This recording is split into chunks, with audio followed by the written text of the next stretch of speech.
So that's it for our history class. Curious though about the topics we'll go over this term. Yeah, same. From the syllabus, I think we're going deeper into history than what we were initially taught back in high school. Oh, it's Sander. Oh, hey! Your class just finished? Yep, I'm actually from my Rizal class. Oh, I think I'm taking that class next term. What's that class about? Alright, so our professor mentioned that one of the things we learn about are the different perspectives on Jose Rizal. And it got me curious on what those perspectives could be. I mean, the only perspective that I know is that he's our national hero. Yeah, all I know also is that he's called the national hero of the Philippines. Yeah, same. That's what I was taught back in elementary. Well, according to my prof, there's actually more to that. Like, what?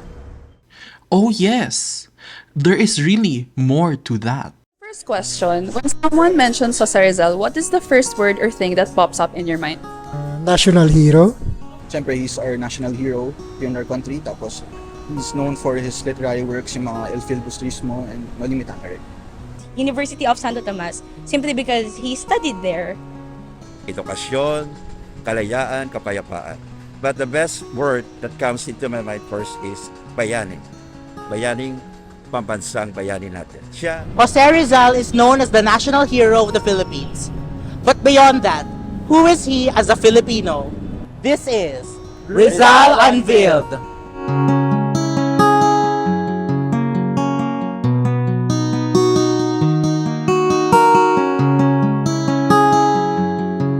Jose Protasio Rizal Mercado y Alonso Realonda was born on June 19, 1861 in the town of Calamba, Laguna, to parents Francisco Mercado II and Teodora Alonso Realonda.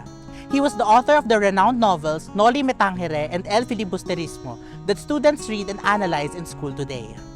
Aside from his mother being his first teacher, he studied in schools such as Dunian Laguna, Ateneo Municipal de Manila, University of Santo Tomas, and Universidad Central de Madrid, taking up various programs like philosophy, as pre-law, and medicine.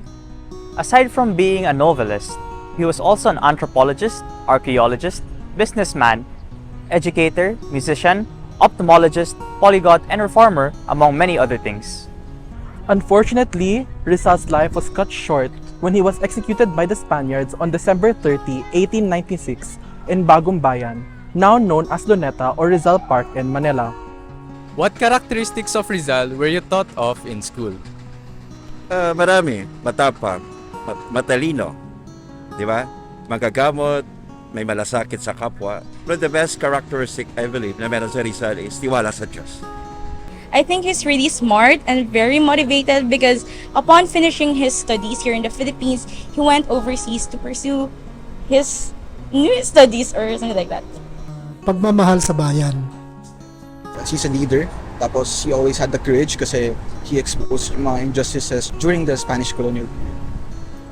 So, that's basically a surface level description of Jose Rizal. Wow! But I think we only scratched the surface. I mean, there's a lot more to learn, but we don't know where to start. What if we explore places around Manila related to Rizal? That's actually a great idea. I mean, we have a lot more time before our next class starts, so why not? Let's go!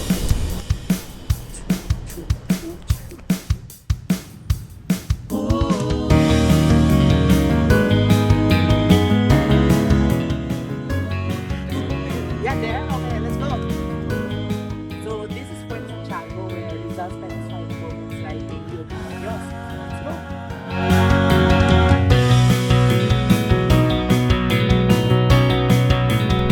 That was definitely worth the trip. And we got to eat lunch too. Yeah, but I still think that we need to learn more perspectives on how Rizal is as the national hero. I know. Having a field trip is not enough, you know. I know, but won't we just learn this in class anyways? Yeah, but I'm still taking the class next term. Just think of it as advanced study. Oh, you know what? It was actually discussed in our Rizal class that there were historical experts debating on how Jose Rizal is as the national hero. If I remember correctly, I think their names were Renato Constantino and Armando Malay. Ooh. Question.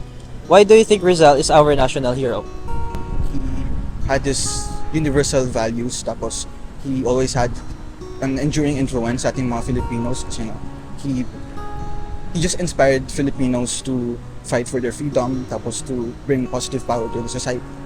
Inialay niya ang kanyang buhay nang walang alinlangan para lang may paglaban ang mga karapatan ng mga ating mga kababayan na inapi nung panahon ng Espanyol. There are many different perspectives on Jose Rizal as the national hero of the Philippines. However, we need to understand that he was not the sole reason why the Philippines became independent from the Spaniards. Likewise, his novels Noli Me Tangere and El Filibusterismo were not the reasons why we sought independence, because at the time, the regular Filipino, or Indio at that time, would not understand the text simply due to it being written in Spanish.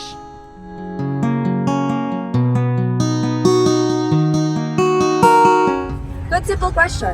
We have different sides to the story, from the essays of Renato Constantino, Armando Malay, Esteban de Ocampo, and the documentary movie Bayani Third World, directed by Mike De Leon. Here's what they have to say. Rizal, as a national hero, is heavily nuanced. In his essay on the matter, Renato Constantino argued that Rizal is far from a good representative of being the national hero. He advocated for liberties and not freedom, but he abhorred violence and the revolution. This trait was also exploited by the Americans, and they advocated and pushed for his heroism. Armando Malay rebuts these ideas by stating that Rizal became the figurehead for the revolution despite not participating in it himself. Rizal need not to support the revolution because he himself accomplished great things that inspired Filipino people. De Ocampo argued that Rizal is indeed worthy of his status as a national hero of the Philippines. Some of his achievements include leadership ability before the 1896 revolution, roles in La Solidaridad and La Liga Filipina, and many more. Yes, he might not have fought in the revolution, like George Washington did for America. Yes, he was a bit nuanced in his approaches, but it's because his heroism stemmed from the belief that the pen holds more influence than firearms. In the final parts of the film Bayani Third World, filmmakers Ricky Davao and Chris Villanueva interview Jose Rizal regarding those unanswered questions about his life, especially his establishment of the title Hero. When asked if Rizal considered his Bayani title a big achievement, he stated that he never wanted to be a hero. Notwithstanding, the filmmakers concluded that Rizal will remain the national hero as long as the Philippines exists and as long as his face is in the Philippine peso.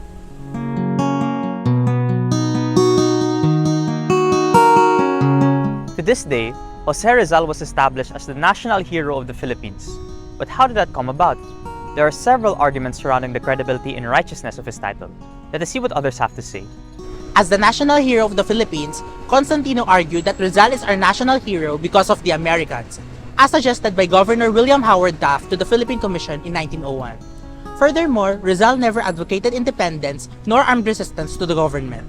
Malay contended that when the Katipunan was founded, Rizal was already regarded as a national hero. Likewise, on December 30, 1898, he was already honored by the Philippine Revolutionary Government when Emilio Aguinaldo declared it as a day of mourning. The American administration recognized Rizal as the national hero of the Philippines. They saw him as a person fit for this position as he demonstrated traits of leadership. There still is an annual commemoration of his death and honoring him through currency and national park initiatives. Several monuments could be seen across the country depicting his image.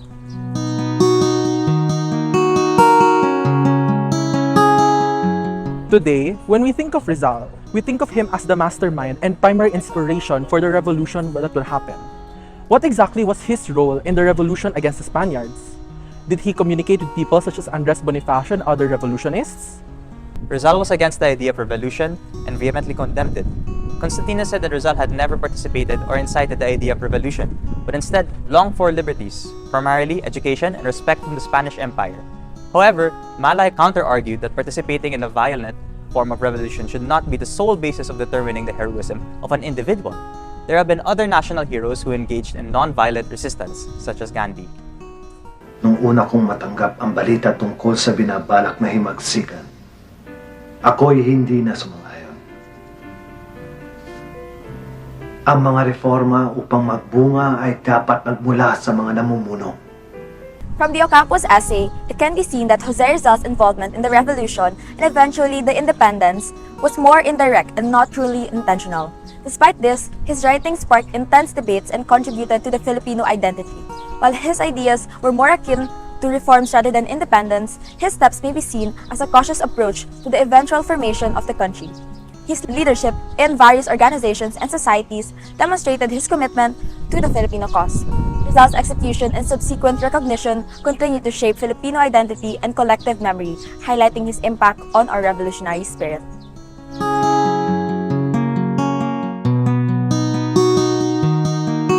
There's an ongoing debate on the influence of Rizal's lives on his contributions to Philippine society. Some views differ on Rizal's impact due to his elite status, while some think otherwise. Let us see what others have to say. Renato Constantino referred to Rizal as a limited Filipino due to his background as an ilustrado and a highly privileged individual. Constantino argued that Rizal was protecting the interests of the ilustrado class as illustrated by some characters like Crisostomo Ibarra or Padre Damaso in his works. However, Armando Malay's rebuttal to his critique of Rizal highlighted the fact that Rizal was indeed considered an ilustrado but was not exclusively serving their interests. Also, Rizal had the connection to the masses through his noble works for the plight of the poor, such as fighting for the farmers of Calamba. If Constantino's portrayal of Rizal were accurate, he wouldn't have undertaken the noble works highlighted by Malay. From the perspective presented by D. Ocampo, Rizal's status as a limited Filipino stems from his ilustrado background and foreign education, potentially creating a gap with common Filipinos. His focus on reforms over revolution may prioritize elite interests, while his efforts in education and social reforms may not directly address marginalized communities. This in return implies that Rizal's perspective may not have fully grasped the diverse challenges faced by all Filipinos. In the film Bayani Third World, one of the filmmakers interviews Doña Lolay, Rizal's mother.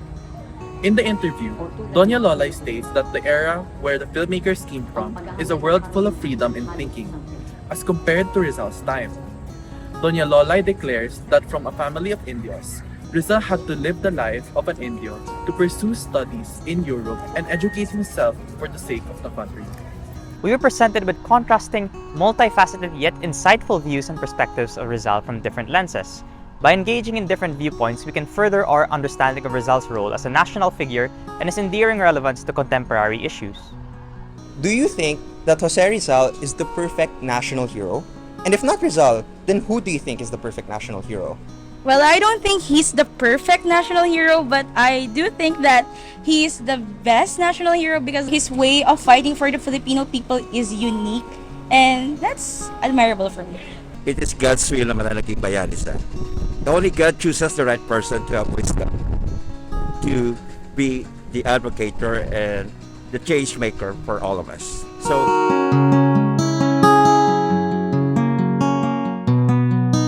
famous for his contributions to literature, medicine, activism, and other professions, Dr. Jose Rizal was not just a hero but also a symbolist person in Philippine history. Nevertheless, Rizal was frequently misunderstood by both his companions and later generations.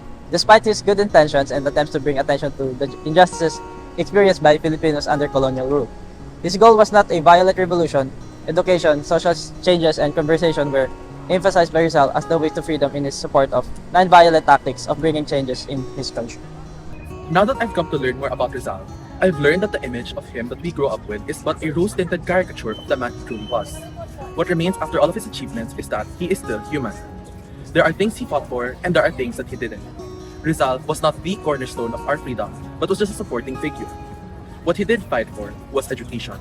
He fought for the welfare of all Filipinos to live fair lives through public education. And though he was shot as a peaceful martyr, his ideology still ring true. That knowledge is what will ultimately save all of us from hardship. What he fought for was not the revolution that led the Philippines to independence, but instead for the future of Philippine society. Based on the readings, I conclude that Jose Rizal is a vital character in our history. Despite criticisms from his countrymen questioning his heroism, he undeniably used his knowledge, which he acquired through the years of education, to represent the poor Indios and their needs. He cemented that the Filipinos, though poorly educated, were aware of what they needed to flourish. This was the most heroic thing that he had done, to set an example that Filipinos had brilliant minds even as the regime tried to stifle it. At present, in the midst of globalization, Rizal is a reminder of the power that the Filipinos hold in its own independence. I can say that Dr. Jose Rizal was a hero in his own right. Many people recognize him as the national hero whose writings expressed his aspirations for the Philippines to be respected and treated fairly by other countries. For me, heroism and being nationalistic can be shown in quiet and nonviolent means. This is why I believe in the saying that the pen is mightier than the sword. Rizal's novels gave us hope, lighting the fire inside our hearts for our love for our country. I guess there's a small part of Rizal in all of us, the part which puts love for the country at the top of his mind and close to his heart. reflecting on Jose Rizal's legacy reveals diverse views on his heroism and roles. While some question his hero status due to the American influence and privileges, others emphasize his contributions and martyrdom. The debate extends to his involvement in the revolution, with interpretations varying from condemnation to inadvertent inspiration. To this day, Rizal's complex legacy prompts ongoing discussions about Filipino identity and history.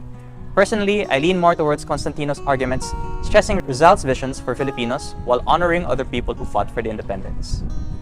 A lot of people treat Rizal like how they treat, let's say, God. They may not know everything about him, but they still worship him. Simply for his title, people blindly venerate him based on surface-level knowledge and end up forming these misconstrued notions that exaggerate his character or even outright paint him as something that he was not, such as calling him a mythologist for simply including mythological elements in his works. Rizal alone did not carry the entirety of the country's history, but his contributions do not make him any less worthy of his title. I can simply conclude that Rizal was a flawed individual. This is due to the mentioned issues and gray areas in his life that questions his title of the national hero. Rizal was only deemed this title because of his dramatic and adventurous life. Thus, he is not fitting to be a representative of your average Filipino.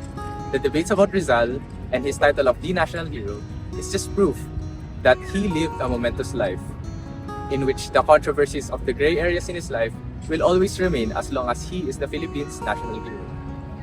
Despite criticisms from different people and after hearing their perspectives, I believe that Jose Rizal may still be considered a hero. We cannot ignore the fact that he did make significant contributions, especially in his agenda to push for education amongst his countrymen. He was able to exhibit heroic traits and characteristics in his own ways. Even though he did have his flaws just like everyone, he was still committed to advocating for Filipino liberation. He believed in change and freedom for the betterment of society, and I think that's the most important characteristic of all heroes, is their purely beneficial intention towards their country. It should not be with fervor that we celebrate Rizal's name and recognition of his revolutionary ideals, but instead, we should celebrate other heroes as well for their roles in the freedoms we enjoy today. And understanding this fact, can we say that Rizal is our national hero, not for his role in the revolution, but in his ever-present idea for education for generations to come. Rizal could be described with adjectives from A to Z and can be viewed through different lenses, perspectives, and angles. He may be a man of many talents, but he is not perfect, nor was he the Philippines' sole savior. There is nothing wrong with venerating a person and according them illustrious titles. However, this veneration should come from understanding and not blindness nor ignorance. Jose Rizal may have had his shortcomings, but he most certainly did not fall short of a stupendous candidate for the country's national hero. Rizal was questioned and unveiled, yet his status as the Philippines' national hero nonetheless prevailed. So these are the different perspectives on Jose Rizal as the national hero of the Philippines. Wow! That's a lot to absorb. I still can't believe that there are many different views and sides about him. Yeah, what matters the most though, that he's still our very own national hero. But wait, what time is it? Oh no, we need to get going or we'll be late for our next class. There's a lot more to learn about Jose Rizal, but I will definitely unveil these different perspectives about him in the future. Carlos, what are you doing? We're late. Oh, okay, coming. Nandito na ang tamang tao na magpapakita ng pagbabago sa ating munting mundo. Sa ating munting mundo. Ipinanganak siya noong 1861. Isinuno niya ang kapayapaan at ang ating karapatan. Ang ating karapatan. Halika na't maglibot, makakatulong sa pagkatuto. Iba't ibang perspektibo, masasaksihan na ng libo-libo. Si Rizal, ang tunay na bayani. Si Rizal, ang tunay na bayani. Marami siyang ideyang ipinaglaban. Si Rizal, ang tunay na bayani. Si Rizal, ang tunay na bayani. Isang buwan ang tao